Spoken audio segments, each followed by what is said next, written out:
అంటే ఆ ఇదంతా రోజు విని బిగ్ బాస్ ఏమన్నా ప్లాన్ జేసి అటువంటి నామినేషన్ లేదురా పెట్టిండనుకోవచ్చా అంటే last week? Basically last week ఏం జరిగిందంటే శేఖర్ అన్న, ఆదిత్య అన్న డౌన్‌లో ఉన్నారు. ఆ! అవును. వాళ్ళిద్దరిని ఎలిమినేట్ చేసే కాంటెస్టెంట్ హౌస్‌మేట్స్‌కి ఇచ్చిండు ఆప్షన్. హ్మ్. లక్కీలీ. హ్మ్. ఆ రోజు లక్కీలీ హౌస్‌మేట్స్‌కి ఇచ్చిండు. ఓటింగ్ అయ్యుంటే మేబీ శేఖర్ అన్న ఉండేటోడేమో. కానీ హౌస్‌మేట్స్‌కి ఆప్షన్ ఇచ్చేసరికి హౌస్ హౌస్‌మేట్స్ అందరితో శేఖర్ అన్న ఏం చెప్పిండు, "నేను ఎళ్ళిపోతారా?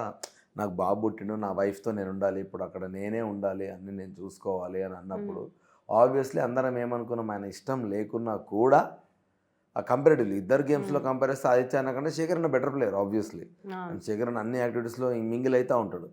సో, శేఖర్ అన్న ఇంట్రెస్టెడ్‌గా వెళ్దాం అనుకుంటున్నాడు కాబట్టి అందరము మల్టిపుల్ రీజన్స్ చెప్పి అన్నని ఎలిమినేట్ చేయాల్సొచ్చింది. ఓకే. లేకపోతే శేఖర్ అన్న అసలు ఎలిమినేట్ అయ్యే ఆప్షనే లేదక్కడ. ఓకే. ఓకే. ఓకే.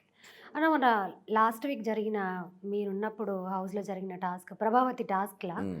అంటే మీ మీరేమనుకుంటారు? నేను 100% ఇచ్చినా అని మీరనుకుంటున్నారా?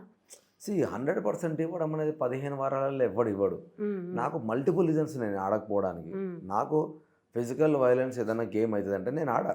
ఓకే. ఎందుకంటే జస్ట్ ఈ గేమ్ ఒక్కటే ఆడనీకి రాలే నేను. హ్మ్. 105 రోజులలో ఇంకా చాలా మల్టిపుల్ గేమ్స్ వస్తా ఉంటాయి. చాలా ఎఫర్ట్స్ పెట్టాలి. ఇదొక్కటే ఫైనల్ గాదు. ఇదొక్కటే డెస్టినీ గాదు. ఇదొక్కటే లైఫ్ గాదు. ఒక్కవేళ చిన్న ఇంజ్యూరీస్ ఏమన్నా అయితే ఆ తర్వాత నేను సినిమాలు తీయాలి. సో, చాలా సఫర్ అవ్వాల్సొస్తది. హ్మ్. ఫిజికల్‌గా, మెంటల్‌గా. సో, నేను నా టీమ్ అందరికీ మీరందరూ ప్రభావతి టాస్క్ గురించే మాట్లాడతారు గానీ, డే 1 నుంచి ఫిజికల్‌గా వయలెన్స్ అయితదని ఎప్పుడు అనిపించినా ప్రతిసారి మధ్యలో ఎళ్లి ఆపింది నేనే. హ్మ్. సో, నాకెవ్వడికి దెబ్బ తగలడం నాకిష్టం లేదు. ఎస్పెషల్లీ మనం లాస్ట్ సీజన్‌లో చూస్తే 'శివాజీ' అన్నకి ఫ్రాక్చర్ ఏదో అయింది. హ్మ్. హ్యాండ్, షోల్డర్ ఏదో ఇంజ్యూరీ అయింది కదా! అవును. సీజన్ మొత్తం అట్లే ఉన్నాడాయన. హ్మ్.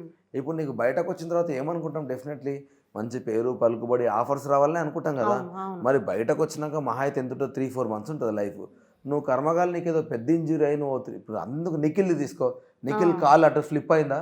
అవును. నాకు మస్తు భయమైంది అది ఉందా? ఎందుకంటే కుంటుకుంటూ నడిచిండు ఒక డే మొత్తం వాడు. ఓకే. Half okay. డే అంతా కుంటుకుంటూ నడిచిండు. అది హ్మ్. కొంచెం అటు ఇటు చిన్న రప్చర్ అయ్యుంటే ఆ లెగ్ ఇంజ్యూరీ అంత అవును. ఈజీగా ఎళ్ళదు. సో, అవును. నేను అవన్నీ చూస్తున్నా. అండ్ హ్మ్. అంతకుముందు మణికంఠ గూడా పడిపోయిండు. లిటరల్లీ హౌస్ మొత్తం వాడు పోతుండేమో అనుకున్నారు.